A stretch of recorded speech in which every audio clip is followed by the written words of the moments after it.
So Tinashe, thank you very much for making time to share your insights into the future of leadership.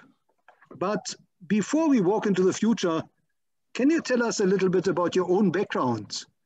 Where did you grow up? Yeah, sure. So I grew up in Pretoria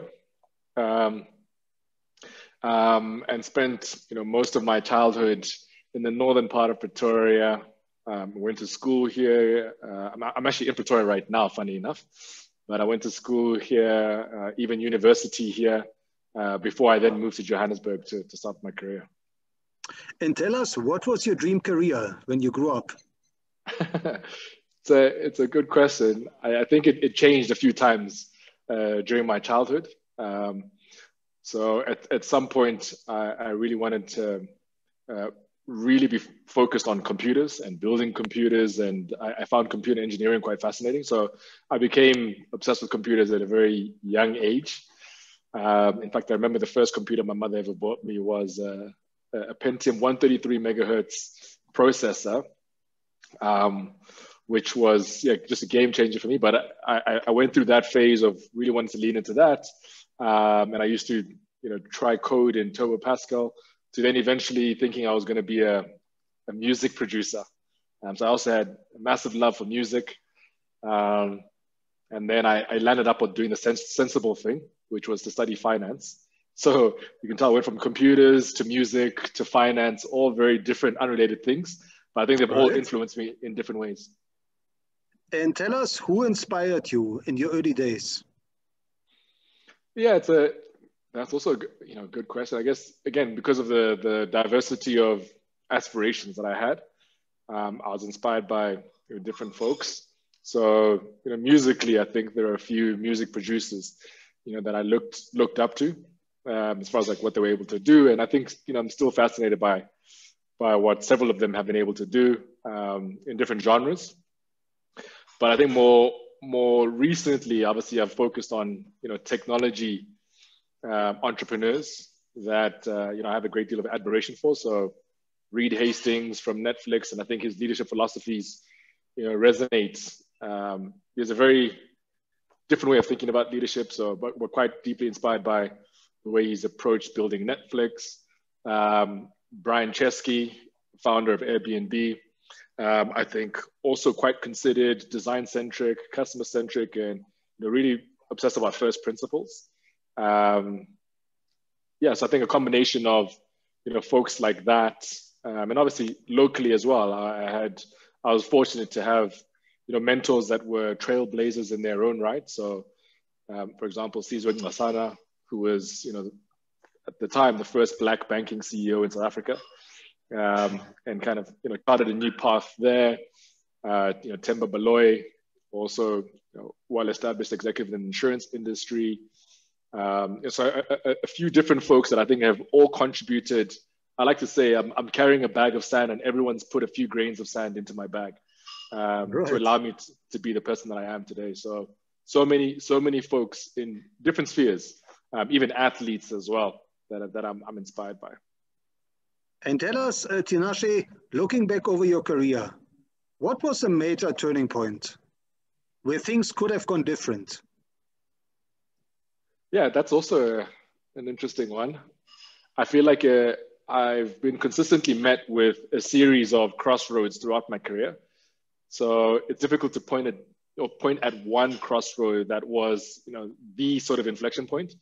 But I'll probably say maybe the first inflection point that mattered the most was deciding to invest more in my development as an entrepreneur versus progress down the professional path, or at least the corporate ladder. So I was working for a pharmaceutical company called Adcock Ingram. I was a young graduate. I think I decided early on that I wasn't well built to excel in that environment. And I decided to leave my job, despite being quite fresh to the industry and a young graduate, leave my job and go back to studying. And I went and did, a course with Gibbs. I did my MBA in entrepreneurship. So I think that's probably the thing that really sparked, the turning point. So from that point onwards, that's about 2009. in 2009 onwards, I think I was always thinking about how every career decision I make, even though if I wasn't an entrepreneur right away, was going to help me to become an effective entrepreneur at some point in the future, because I felt like that's where I wanted to go. And Tinashe, your career included working for brands like Deloitte, Aweto, Uber, and you're now the co-founder of FlexClub. Can you tell us a little bit about your vision for FlexClub? Yes, I think it was all rooted in, a problem that I was personally familiar with because of the experience I had. So before joining Uber, I worked at Aweto, and Aweto was really focused on increasing access to capital for micro entrepreneurs to help them move from being a micro entrepreneur to a small business entrepreneur, and eventually medium-sized business. One of the insights I found is that there are gates around capital, and those gates are defined by certain definitions of risk. So when I moved to Uber, I kind of took some of that philosophy across, where I really wanted to challenge this idea of how do we design these gates around capital? So do these gates account for different ways of thinking about risk? And at Uber, my primary job was unlocking access to capital so that drivers that want to operate on the Uber platform could access capital to buy a car. And I think as I continued down that journey, I realized that the problem associated with vehicle finance in general was quite big. I felt like it hadn't evolved. So from the time that cars came into pop culture over 100 years ago, I didn't feel like asset financing had evolved to kind of keep up with changing consumer demand, but also new ways of approaching risk thanks to technology. So the vision was, how can we approach this differently using technology to create a better experience? And also, this was obviously building on what Uber was able to do in mobility. Before Uber, the way of getting a ride would be you pick up the phone, you call the taxi company, and that goes to the dispatch call center. The dispatch call center will then find the nearest taxi driver to come to you, and that entire process might take you anywhere from 45 minutes to an hour. It's a big unknown. And thanks to a combination of things, smartphones, proliferation of accessible mobile data, GPS technology, all of those things combined just meant that now it's possible to tap a button and you can get a ride to your door in a matter of minutes, and you have complete visibility of how far away the ride is throughout that process. So I think the same magic is possible in so many other industries, and I think the vision for FlexClub was using technology to change the way people access cars. And that still drives us today. Okay, well, that's exactly the next question. What exactly is driving you, Tinashe, today? Yeah, so I think on that point, I feel like it's such a big problem where the existing solution is so well entrenched, and it feels like a once in a lifetime opportunity to contribute something to society that hopefully changes the way, at least does our part to change the way the industry works and makes it, more frictionless. And I think at the end of the day, where our job is not done until we've built the experience, the customer experience that we imagined 2 years ago. So we're still very early on in that process. And what drives us every single day is moving a step closer to realizing that experience, where for our customers, it's the most magical way to get a car without any of the friction that is associated with applying for finance, applying for insurance, walking into a dealership, all of these different steps that are involved in buying a car. I think we've just always felt that it doesn't have to be that way. And it only is that way because the value chain is so deeply entrenched, but no one's actually bothered to try reinvent this. It goes back to the old saying, why fix it if it's not broken? And I think a lot of industries operate that way. Like there's no reason to make it better if it's not broken. If it works, it delivers profits, don't change it. Where I think our view is, well, if there's an opportunity to make the customer experience better, then we should try fix it. And I think our job won't be done until that's clear that we've achieved that. Right. Now, Tinashe, looking into the future, And I know it's a big question, but what does the future of leadership mean to you?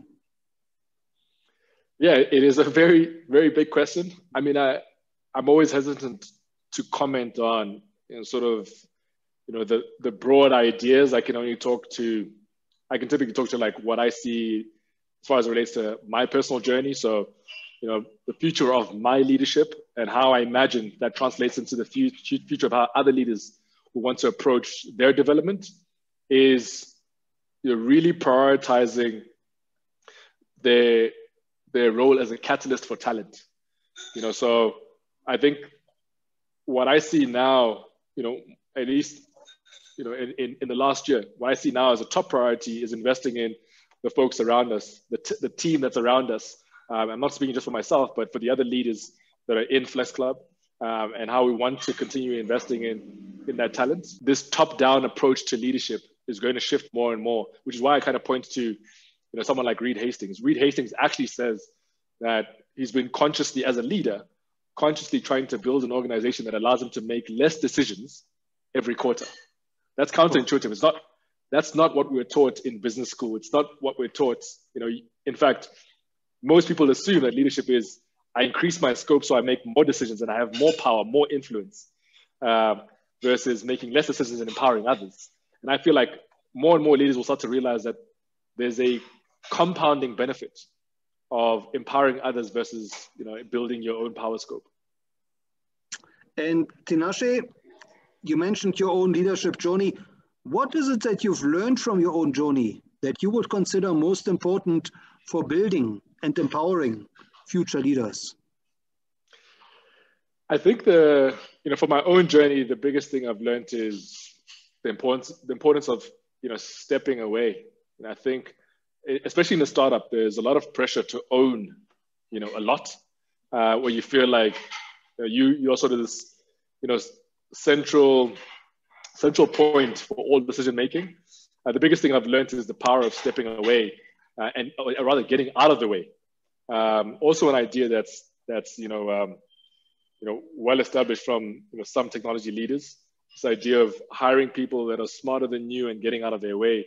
And that's a process that I needed to kind of go through, where you feel like because it's your baby, you have to be involved in everything. And then realizing that's not the optimal approach. I think like that's probably the biggest thing now. And it's still a work in progress. Every day I have to remind myself, don't go too deep on things where you're not best placed to add the most value. And I think like that's a key thing that I'm going to continue investing in. And tell us, when you speak to aspiring leaders, what is it you tell them about social media? How should they navigate social media to build their own personal brand? That's also a good question because, funny enough, as a tech entrepreneur, I'm not the most active on social media. So I may not be the best authority on this point.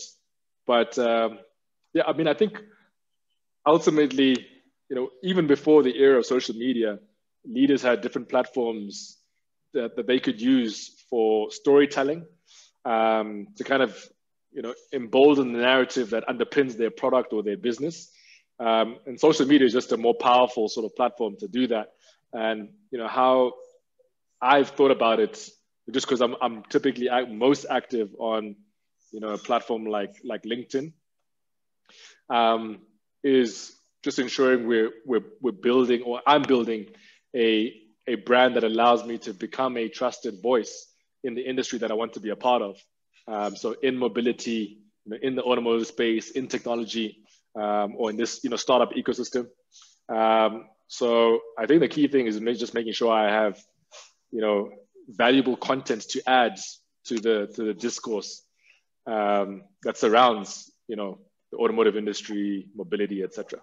I actually haven't been as active on other platforms like Facebook or Instagram, etc. But I'm sure that that's equally powerful depending on the type of profile and the type of storytelling that you're trying to invest in. I think for me, I hadn't leaned in there as much as others. Right. And Tinashe, what is your advice for future leaders in terms of challenges? What what are some of the challenges they should expect to encounter in their career, especially in a tech career? Yeah, so I think one of the key ones is that obviously inherently, you know, most entrepreneurs and probably beyond just leaders, but yeah, most leaders will carry a certain dose of optimism that defines their plans. And I think one of the biggest challenges that one has to face is that your plans inherently are just that, they're plans, and they're unlikely to be accurate, which means that you need to be prepared for failure, and ensure that you never overinvest in theorized outcomes, that you remain agile to respond, to feedback that you get. So, for example, if you have a plan to launch a new product, the theory of what that product is meant to be might actually just get, turned upside down once you get feedback from customers, and that dynamic is true, for every single leader. That, the world is quickly evolving. In fact, probably more quickly than before, thanks to the evolution of different technologies, which just means that change is a constant. And with change being a constant, agility is probably the most important skill set that leaders, or quality that leaders, should adopt moving forward. So that brings us to the next question, Tinashe, and that is, if you were to design a curriculum for future leaders, especially in this new economy, in this digital economy, what are some of the new skills that you would want to factor in? That's a very, very good question. So I think, I wonder if there's enough attention paid to just the foundations of good problem solving. I think ultimately, every leader has a responsibility to solve problems, and in that approach to problem solving, I think there sometimes is an underinvestment in kind of looking at it from a first principles perspective. So I think revisiting, the foundations of problem solving would be good for every leader, and also in the process, linking that back to my earlier point, which is understanding the power of empowering others. So the old school or old way of thinking about leadership, which is, authoritative, instructive, from my perspective, that has to change. I think, yes, obviously, folks look to leaders to define the vision and direction of any initiative or organization, but that doesn't mean that the decision making needs to be centralized.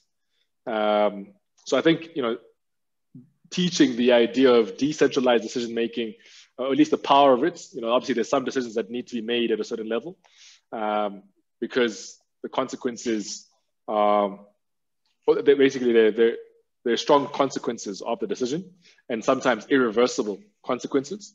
In that construct, obviously, it makes sense to continue to keep that decision making in the right place, but just having the ability to for more leaders to let go and have that decision making happen externally. And by externally, I mean outside of the leader themselves.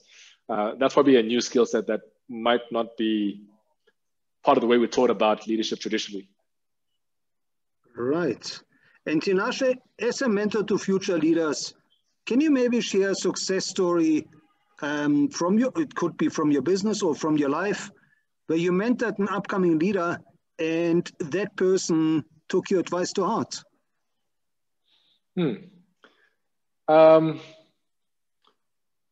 Also an interesting reflection. I think, a lot of the anecdotes that I've imparted already are anecdotes that I've shared with, both peers and also team members. But particularly this idea of, letting go and seeing the power of that manifest in, people that I've had that conversation with.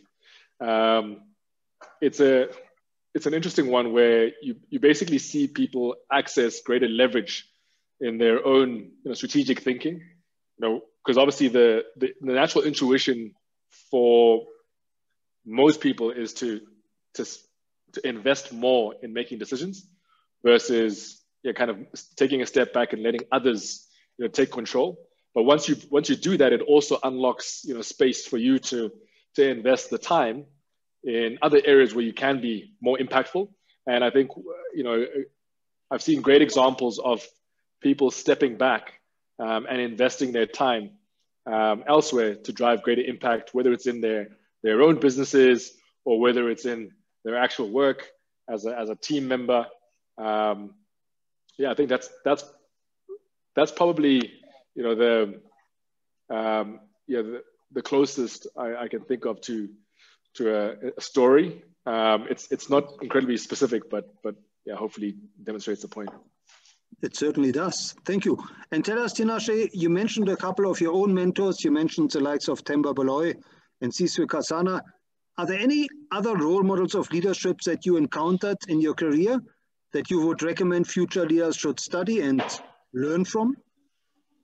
Yeah, look, I mean, I think, like I said, I do carry this notion that every interaction, or sometimes even every observation, these are people that I don't actually know in some cases, contributes a grain of sand into, the bag of sand that I carry that defines, my model of leadership. But I find strong examples from sport, actually. I feel like there's a strong link between, the approach to leadership in the sport context and how coaches or managers approach that. For teams, obviously, a very patriotic example is the World Cup campaign of the Springboks in 2019, and just seeing the power of what someone like Rassie Erasmus was able to drive. Not just for the immediate team, but actually more broadly for every South African that was screaming their lungs out before the Springboks lifted that trophy, whether or not they're deep rugby fans. And I think a lot of that was built on his authenticity as well as a leader. So I've observed managers or coaches, whether it's in that sphere, and I for one am not a deep rugby fanatic, or I'm not the most technical. I don't have that same appreciation for the sport as someone that's played it, but I can observe that and observe the linkages between that to football managers like Jurgen Klopp, Jose Mourinho. So I think if you just observe their styles and their contribution to driving performance in their teams, I try to kind of pick at that, because I feel like sports psychology has very strong linkages to business. And I also like to point to a quote that Mark Cuban threw out, mentioning that business is actually the ultimate sport, because it demands so much of all of its leaders.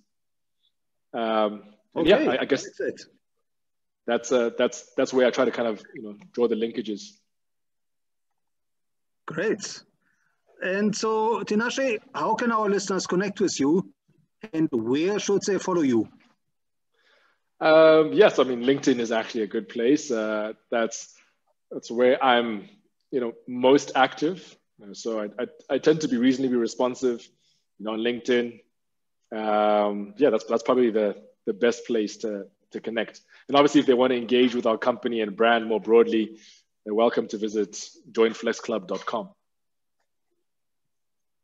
And last but not least, Tinashe, is there one piece of advice that you would really like to convey to future leaders that they should implement in their own life?